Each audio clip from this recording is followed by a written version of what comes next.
Maintenant, tout le monde se pose la question. Les raïeks aussi disent ça. Abengi si bango alobi.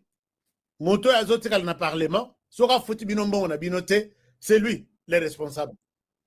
J'ai doublé. Bon, on a triplé. Bon, yaba oyo. Quintuplé oyo, yaba oyo. J'ai fait ceci. Accueilli. L'être une très bonne chose. Je vous mets Moïse Nyarugabo. La personne ici, il y a Moïse Nyarugabo. Je sais que vous avez tous les témoignages. Il y a Ebandelia Moïse Nyarugabo na Congo. Donc Moïse Nyarugabo risque un jour de dire que lui, Honoré, là qui parle, n'est pas congolais plus que moi. Moi, je suis congolais depuis. Je demande, chers amis, vous les écrivains, tout ça la conférence. En France, moi, il y a des preuves que les Français, ils vont nous avaler. Oyazana preuve, oyazana moi document. Les jours où on a en France, nous allons parler de la RDC. Regardez, suivez Moïse Nyarugabo, qui aujourd'hui se contente de dire que les Banyamulenge sont plus congolais que les Honorés et les autres. Je vous partage ça. Suivez ça. Namoni Moïse Nyarugabo a fingi, donc a fingi, tu sais qu'est quoi. On a vu président. Tentesso. Talabato Ndenge. Au commission. On écoute cet inconscient. Je reviens. Nous avons un gouvernement d'incohérents et d'incohérences. En réalité, je voudrais avoir beaucoup de temps pour vous démontrer les incohérences du régime. On va faire une émission ici. Rappelez-moi que je revienne sur les incohérences. Tshisekedi un jour dit que les Banyamulenge bazaba congolais bazaba ndekonabiso, n'est-ce pas? Mais juste dans la deuxième phrase, il met un bémol pour dire ils sont comme vous, les naturalisés britanniques. Et donc, les Tutsis congolais ne sont pas congolais comme les Congolais sont belges, britanniques et français. Ils sont congolais d'origine, comme Tshisekedi, ou peut-être même mieux que Tshisekedi parce que lui a un peu du sang angolais. Parce que maintenant on parle de la nationalité, on doit en parler. Qui est congolais, qui ne l'est pas? Nous avons un gouvernement d'incohérence. Boyoki, bakinoa binope biyamba yamba. Bakinoa binope biyambela mwanza. Moïse Nyarugabo, tu vas couper cette émission, tu vas suivre ça. Bon, j'étais en train d'avoir une information importante, chers amis. Il y a sécurité, puisque Barouande Lelo, Bazo Seka, RDC Balobi, RDC Azokima, Ovira. J'étais sur des informations, même ceux qui banderoya FRDC, na bengi bango po bapé sanga information, mais il y a quelqu'un sur terrain à Ovira à qui je voulais parler, qui m'appelle, mais je souhaite tout ça l'envoyer émission à lobby, puisque Bazo Yemba Lelo, Bazo chantait que les FRDC quittent Ovira avec ses armes, Bakimi, Batiki Ovira entre les mains du Rwanda. Alors, comme moi, je n'aime jamais des spéculations, surtout si ça vient du côté Rwanda. Et voilà que mon contact m'appelle avec insistance. Je vais y revenir demain. Je vais lui parler après l'émission, parce qu'il sait que je suis en pleine émission. C'est pourquoi on a tiré téléphone pour regarder, malheureusement. Alors, Moïse Nyarugabo ici, Rwandais, il y a Mukila na yego à la 3 mètres. Il traite Félix Tshisekedi, qui n'est pas congolais, plus que lui. Mais tous les historiens, vous êtes où pour faire des conférences, montrer à ces gens que dans dictionnaire image dans les téléphones de chaque personne que les Banyamulenge n'existent pas en RDC. Mulenge, c'est une montagne. Ces gens-là sont des Banyarwanda, c'est ça leur appellation. Et ils sont venus du Rwanda vers la RDC. Pourquoi on ne peut pas prendre cette question Si ça vient maintenant, qu'on remettre en cause la congolité du président de la République. Vous moni bino bakino bo moni chance bo pese na Moïse Nyarugabo lelo aloba à remettre en cause qui congolité na biso. Vous avez accueilli Moïse Nyarugabo na Kinshasa. Moïse Nyarugabo qui a commencé bazouye na Rwanda, là où il faisait sa vie et pas à Papa Kabila. Bokende bo encadrer Kabila, bouger te, Kabila ningana te, a trahir biso te, tito jerembo kana biso mibal. Rwanda na RDC. Et quand ils se sont complotés, tous les Congolais, nous les avons vus. Ndenge babimi na Rwanda, avec leur plan, ti ndenge baye na RDC, vous pouvez les voir. Cet homme ici, c'est un 96 ou 97. Bangonyo Subazawana. Tous ceux qui ont vendu ce pays ici. Lelo, Moïse Nyarugabo à Lobi, Rwandais sont des personnes. Et puis, il les remet en cause les propos de Tshisekedi. Qui ne sait pas que nous avons des vidéos, les Rwandais viennent, Memi Bango, Nakatanga, contribuer na mine, qui n'a pas vu les images en noir-blanc, Nenge réfugiés, Rwandais, na RDC. Tout le cas du coup, puisque tout le monde Moïse Nyarugabo, Azamoto, Sokinguba, Sokindianini, puisque Ndenga Zaleli, Tobanga il a dit. Les Congolais, vous qui connaissez l'histoire, pourquoi vous gardez cette histoire pour vous-même? Pourquoi gardez-vous cette histoire pour vous-même? Écrivez et nous allons publier en France la première conférence sur bras de fer Nabiso. Le monde va connaître ce jour-là en France que je vais être là. C'est moi-même, je vais vous présenter ce que j'ai. Mais j'ai besoin que les Français, Makambo et Zarabino, Bobenganga, tous à la disposition, Torozalawapi, Torozalandengeni, qui fera quoi, qui parlera, et quelle caméra du monde sera là. Parce que Tolito aussi, c'est Elokoyo. Vraiment, Elokoyo. Et Tungisi Biso Makasi. Quand l'élo, Moïse Nyarugabo Abi, Tshisekedi n'est pas plus congolais que moi. C'est moi, par contre. Alors, Moïse Nyarugabo, Tshisekedi ne changera pas sa position. Il reste un chef d'État qui aime son peuple et qui connaît chaque tribu, chaque personne.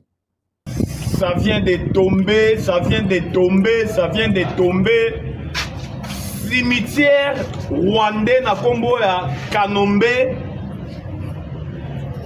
Où la semaine passée, si l'élo, information fuitée. 2 militaires rwandais abattus par les Wazachou et nos voyants militaires, les FARDC, gestionnaire ya cimetière rwandais na Kombo ya Kanombe, comme il faut exprimer les ras-le-bol. Comment na lolenge kani corps ya ba militaire rwandais ezali kouta na Congo ezoya kotondisa cimetière wana oyo le sanguinaire Paul Kagame asalaki na fin 2021 mais tina 2025 plus de 2000 quelques tombent ya ba officier supérieur rwandais. Tolobaki Tshisekedi n'est pas Mobutu Sese Seko Kukuendu Azabanga. Tshisekedi n'est pas Musée Laurent Désiré Kabila au Bobomara Nandaku Nae. N'a parlé des marbres. Tshisekedi n'est pas Hippolyte Kanambe alias Joseph Kabila. Tata Mokonzi Ekolo ya Kala. Oya Kundaka Mboka na biso. Pendant plus de 18 ans.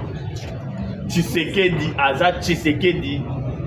Na Bokonzi. Oh, Nzamba Pessie, Lulenge Kandi Bible et Lobaka. Toute autorité vient de Dieu. Yango tomoni lolenge kani ba veuve ba orphelin bazali kotikala toujours na Rwanda. To komeka ko analyser ngwa na émission na biso mkola lelo lolenge kani rapport de force et changer na ba ligne de front nyonso tout. To ko analyser ngwa.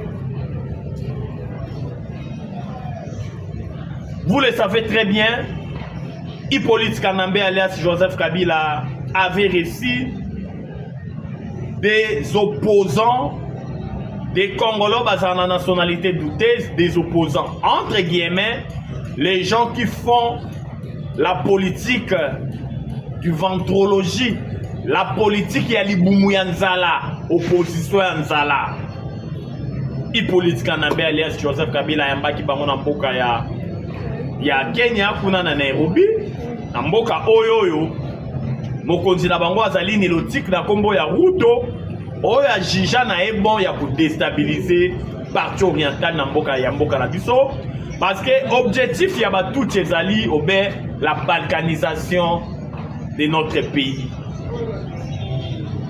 Tokomeka ko analyser rencontre wana olakisa bino lolenge kani mwana mboka oyo moteki bilamba na kombo ya Seth Kikuni, vendeur des habits, a se transformer na opposant.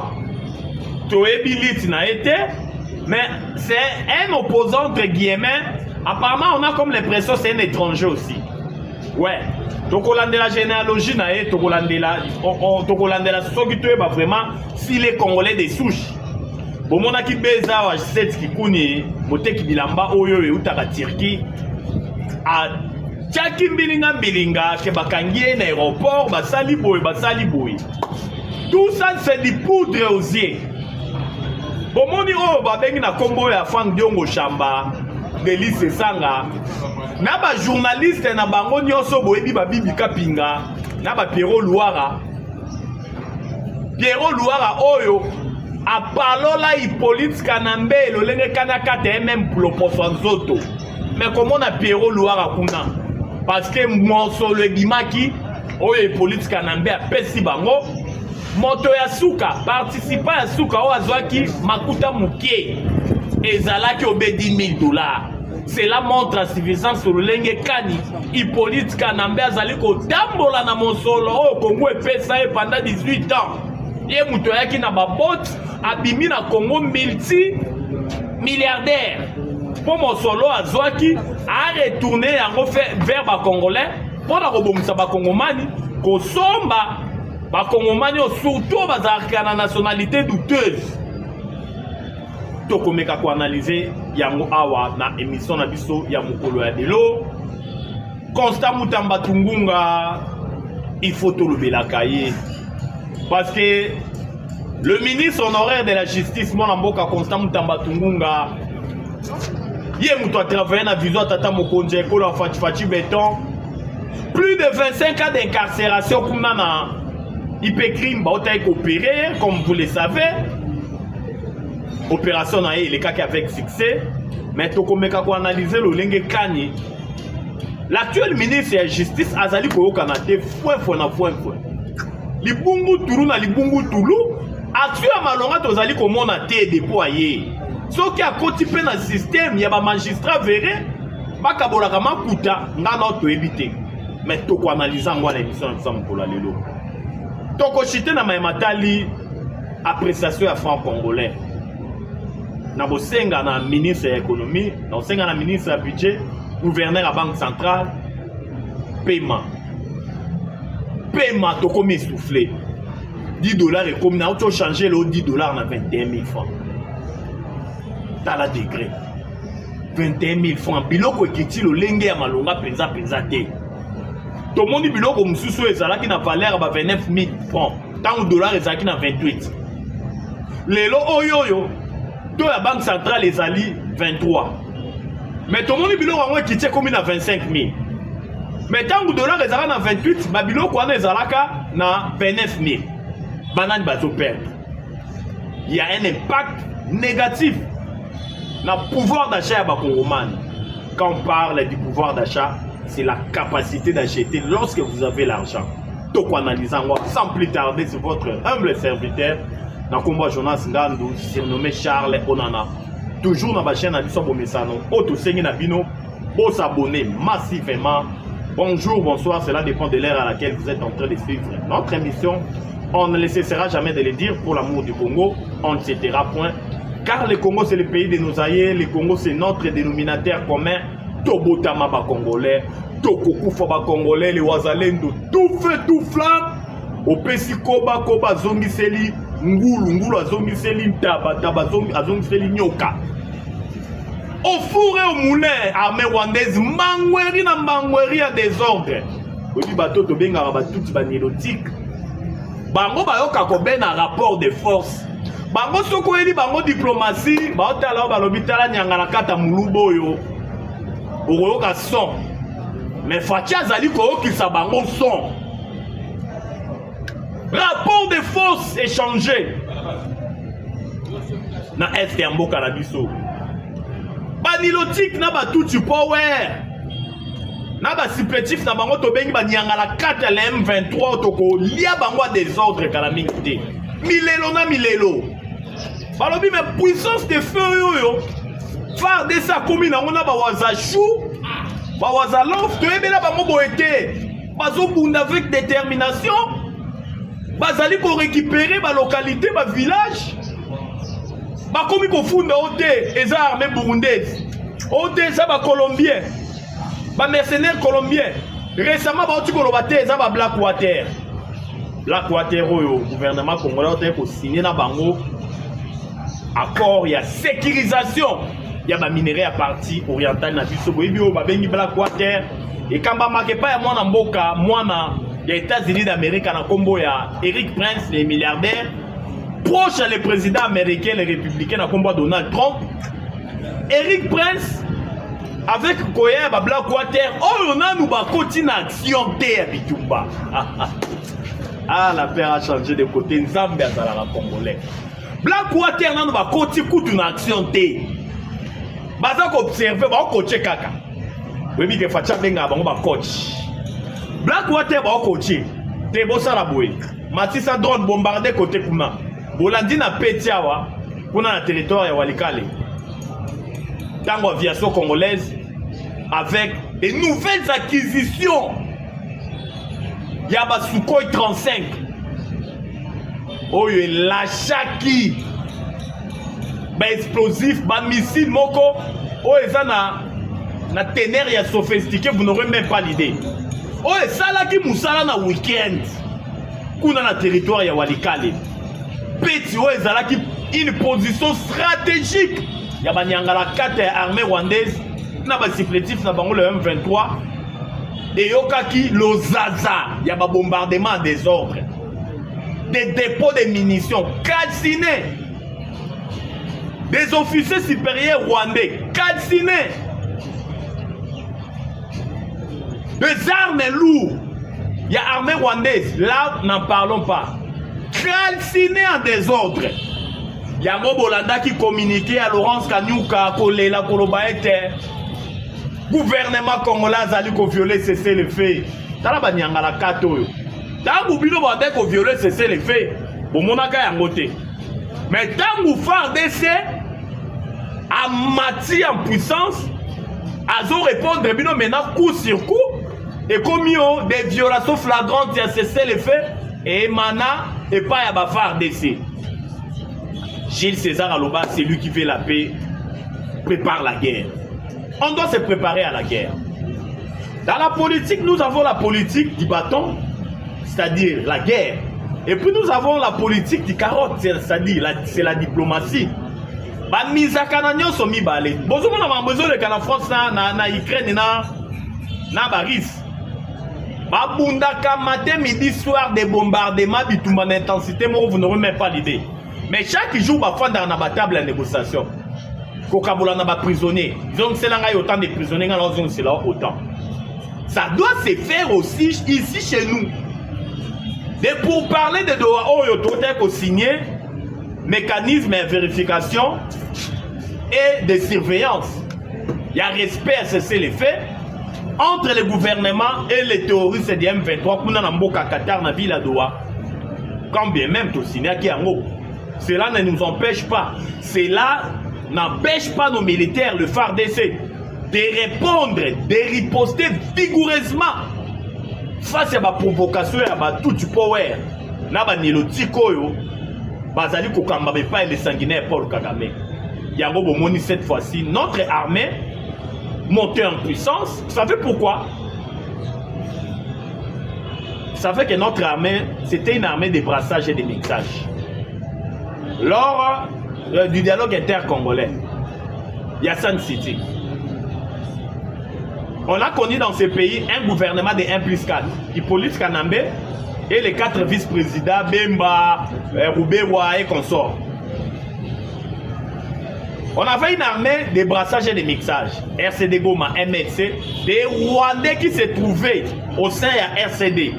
On les a brassés, Bango Nyonso, Nakata FARDC. Raison pour laquelle on avait une armée de brassage et de mixage caractérisée par la traîtrise et la trahison. Maintenant, sous Fachi Béton, Fachi, en tout cas, tout ça me l'a rappelé à Tata Moukondjeko. Tant que tout le monde a un mandat, dans la mission, tout le monde a une connaissance des causes. Fachi a bâti un travail extraordinaire au sein de notre armée. Des traîtres, des infiltrés, des Rwandais qui se trouvaient au sein de notre armée, au moment où je vous parle, vous savez déjà cette information, la plupart d'entre eux ont été interpellés, incarcérés dans la prison. Même le chef d'état-major honoraire dans le combo général Chiwewe, vous savez comment, si Mukolo Lelo, Azolia Vungule Kuna, na ba caché à service d'intelligence. Parce que moi je trouve ça inconcevable. Un chef d'état-major, 4 étoiles, général d'armée, sous Fachi Béton. Mais, Azala qui facile, il était en connivence avec Hippolyte Kanambe alias Joseph Kabila pour trahir Fachi Béton. Bakangi na ba téléphone boye bien information oyo. Na ba conversation na Hippolyte Kanambe. Azako rassurer Hippolyte Kanambe ko loba ete Raïs lala pongia ba bébé. Tshisekedi azaliawa. Tangu nyonso na na posa na bomaye na ko bomaye. Wana azala ki ba conversation yo. Chiwewe bakangaye. Tout ça et ça pendant la sabino était. Vous voyez cette armée, la plupart c'était des Rwandais. On avait rwandalisé l'armée par Hippolyte Kanambe alias Joseph Kabila. C'est le travail auquel le chef de l'État a bâti au sein de notre armée. Oh Lelo, armée n'a besoin d'aller combattre en puissance, dotée avec des armes de dernière génération, des nouvelles acquisitions à Sukhoi 35. Oh, tambola qui vous un espace à Grand Katanga na Kashobo et na résidence à Moïse Katumbi Chapoué. Oh, ils ont commis maintenant qu'on ça la Moussala dans l'Est de Mboka na Biso avec des bombardements chirurgicaux pour ne pas s'éterniser dans le Lenge Kani armée na Biso na ba patriote na Biso to bengi bana Mboka le wazalendo Moussala malamo bazali ko sala kuna na partie orientale. Hier, effectivement, il y a eu des affrontements hier dans la ville de Goma entre le Wazalendo et l'armée rwandaise. Des affrontements d'intensité, vous n'aurez même pas l'idée. Mais Ezala qui va texte moko yoyo, ballon d'essai, oh Wazalendo bande komeka. Bameka qui on a Bukavu, vous le savez. Bameka on a Goma. Oh, c'est la 3e fois Bameka dans la ville à Goma. Bazo Meka pour planifier une contre-offensive de grande envergure. Tangu Bameki lobby, nanga bakadre nyonso ya M23 bazalaki na Goma mbangweri. Bakimi na ba cortège na bango. Parce que bande ko ebate. Kagame atali na kobanga wana Kagame akei kobenga ba service ba garde rapproché na ye.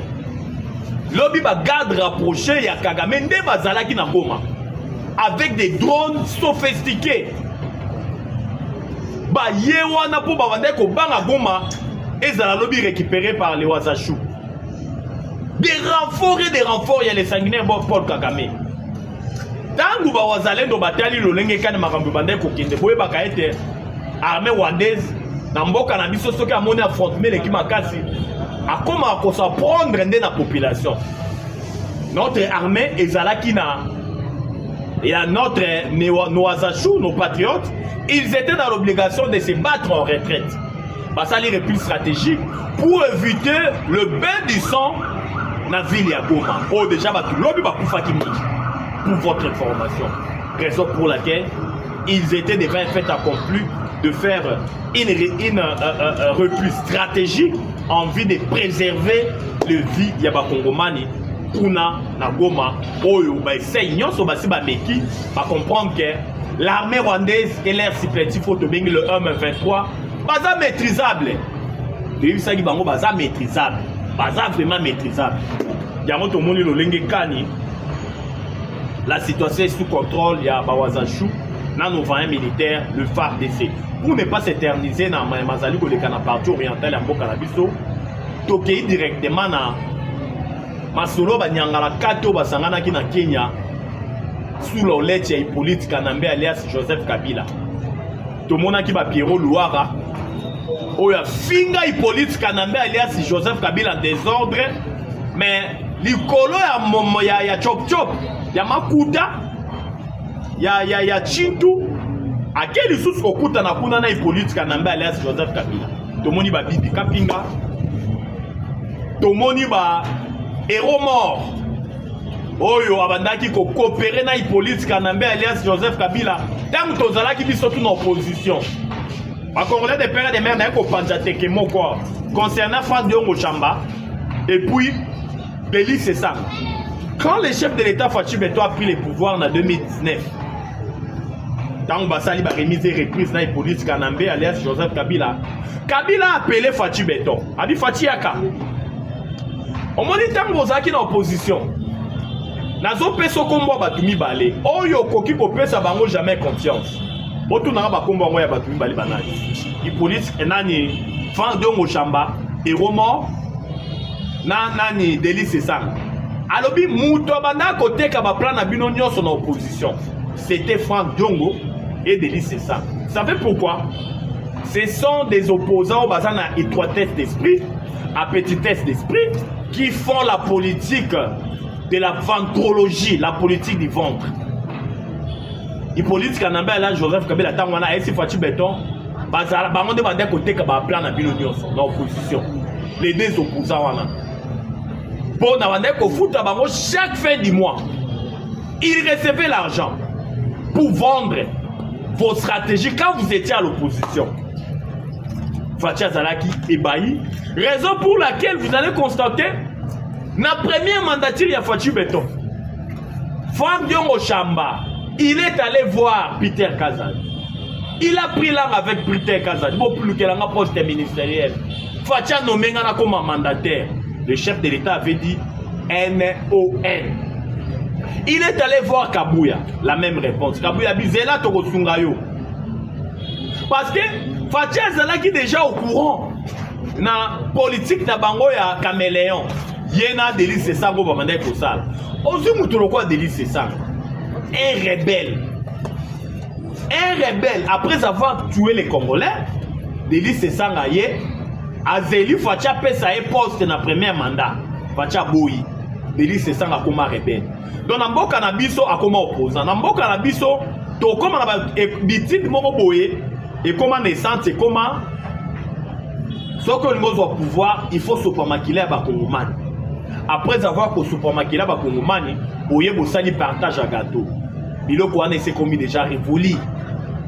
C'est déjà révolu toutes ces pratiques là. Les choses doivent changer dans notre pays. Ba Congolais baza ba koba ité. Oh, bozo bomisa bango, pona ba petit, mesquin, pona ba intérêt égoïste et bino na ba mabota na bino. Le peuple n'est plus libre. Le peuple n'est plus libre. Ba Kongomani le lomi suna bango ekomi gare. Ba ebi nani azali ko sala nani asala nini et pas azali ko sala nini ti lelo. Oh, tout le sali qu'on a pas Hippolyte Kanambe na mboka Kenya na rencontre wana c'est du poudre aux yeux. Au sali na binolo kwa malunga te. Ouais. Parce que bon on dit bo sali yango mais ba Kongomani on dirait bo sali yango te. Et pour ba biloko tout ba sali na Kenya avec Hippolyte Kanambe c'est du poudre aux yeux. C'est dit déjà vu, c'est dit déjà attendu. Mais là où les bas blessent, Basali Amona Mouto a déjà Mbokanabiso pendant 18 ans. Tout le monde a eu le Lengekani, notre pays était enterré. nos frontières de l'Est étaient poreuses. Kabila avait signé les accords de Rubavu avec le Rwanda pour permettre à l'armée rwandaise pour compter matin, midi, soir. Kabila avait facilité la tâche à les sanguinaires Paul Kagame à couper sa carrière 66 millions de dollars chaque mois. 2 armées étrangères, Bunda, armée rwandaise et ougandaise, la fille de Kisangani. Mais Kabila a préféré fonder armée ougandaise, non pas armée rwandaise. Tout ça, ça prouve la suffisance sur le Lenge Kani. Par exemple, Biloko, non, tu peux énumérer ça, Ebele. Mais on avait placé au sommet du Congo un chef de l'État avec une nationalité douteuse. Pour avoir ça, pour l'intérêt à Rwandais, qui est pour l'intérêt à Bakongomani. Pour tout le monde concernant Corneille Nangaa, patron de AFC par M23, effectivement, cortège à Corneille Nangaa est ciblé par des tirs à Bawazachou. Mais d'après les informations de notre possession, informations comme ils sont à Poko et Lilo, Bazali Boye Sabiso était Corneille Nangaa Zali vivant, mais ma garde du Corneille Missou Bazoua qui babale. Mais Yemoko Corneille Nangaa, il est vivant. Et ces informations, il faut topper Sabino, parce que si tu baka, tu as informé Bino, mais il faut topper Magambuya solo. Toya kana formalité, toya kana lokuta monenete. Pour bozalaka branché ya Kolanda, le lenge kan de topé sarabino information. Donc maintenant na maimatali économie en mboka na biso.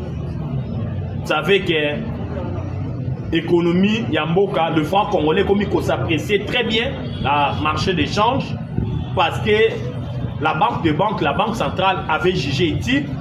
Il y a pour injecter millions de dollars pour dès qu'il y a des banques commerciaux pour récupérer fonds. Oui, puis qu'il y a bon ils ont quoi musolo, ils ont quoi marchandises. Ceux qui marchandises ils allaient belé dans la circulation et perdre la valeur. Mais ceux qui allaient mouquer demandent de l'équipe, bah tout bakoya po, bah somba yango po ils allaient mouquer. Prix n'a moins qu'on mata même. Maintenant ils allaient belé dans le marché d'échange. Moutunion surtout aibi ki azonga na facilité bango moko ba vendeur ba aibi ke biloko ezali belé tika to kitisa ba prix po yange kende na lombango po yanga kunde kende na lombango ezali ndenge mona falanga ezali ndenge mona mosolo. Mais voir congolais comme il faut s'apprécier bien, mais spéculation et les autorités quand on parle de la spéculation donc la banque centrale les a peut-être 23 000. 10 dollars vaut 23 000 francs congolais, ou bien 23 500.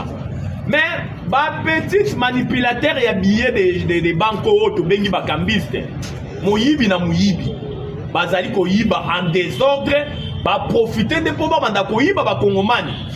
Oya bango mosolo. Ngai moko lelo. Donc tu vas changer 10 dollars na 21 000 francs congolais. Dans la Lolenge Kani, population perdre pouvoir d'achat naïe. Quand on parle du pouvoir d'achat, c'est la capacité d'acheter lorsque vous avez l'argent. Quand vous en avez 10 000 francs, au grosso modo, jamais il y a 50 000 francs. Pour capacité et au permettre ça, la bâcher, ça, 10 000 francs. Au grosso modo, il y a moins de 10 000 francs. Pour dire qu'il y a quelque chose, au fout le transport ou bien pour. Il y a tout ça, ça prouve la suffisance sur le Lolenge Kani.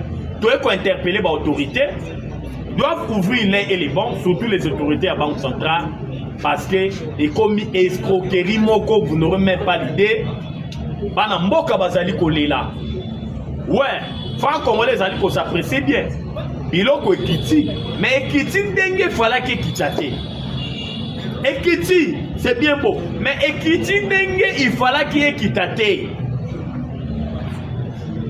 Pouvoir d'achat et la population zali kolela de partout, bazali ko benga biso de partout, pour l'acception de Lolenge Kani, bazali ko subir spéculation qui moyibo ya ba cambiste.